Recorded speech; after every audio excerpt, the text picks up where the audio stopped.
wiki.ezvid.com.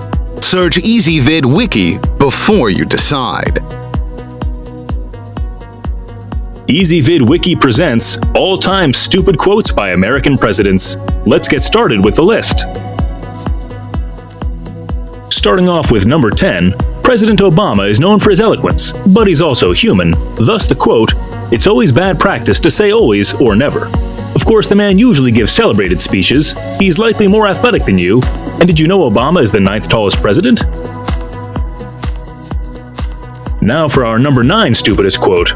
In fact, President Carter never meant to tell a Polish audience, "I desire the Poles carnally," but that's what his interpreter managed to blurt out by accident.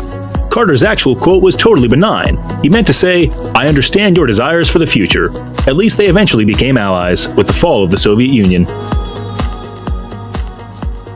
At number 8, it's Ulysses S. Grant, who was curt on music, saying, "I only know 2 tunes. One of them is Yankee Doodle, the other isn't."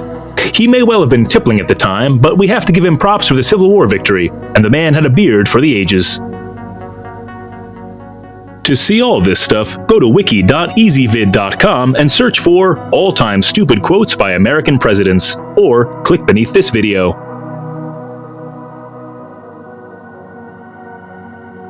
Now for number 7. To quote 5-star General, President, and Captain Obvious Dwight Eisenhower, "Things have never been more the way they are today in history."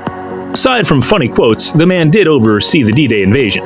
He also created the modern highway system and was overall rather badass.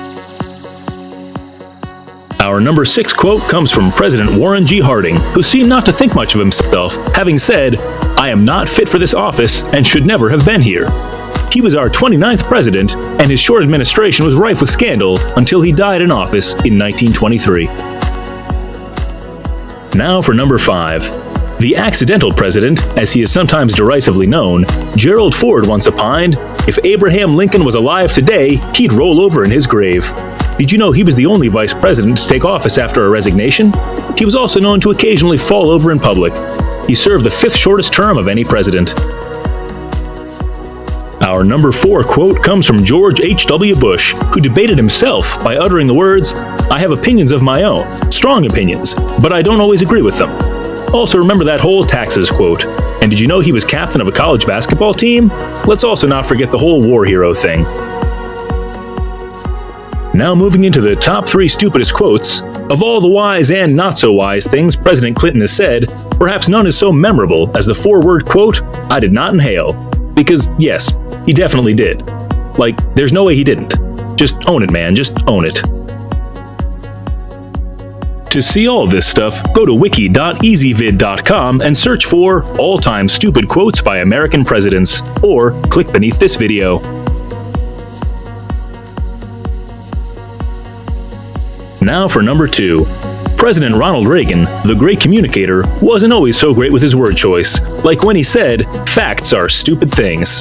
Actually, facts are facts. Of course, he'll always have "tear down this wall." And did you know Reagan was the oldest president yet to take office? Now for number 1. Yes, George W. Bush actually said, "You teach a child to read, and he or her will be able to pass a literacy test."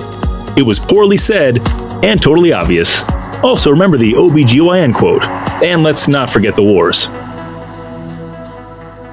To see all this stuff, go to wiki.ezvid.com and search for All-Time Stupid Quotes by American Presidents, or click beneath this video.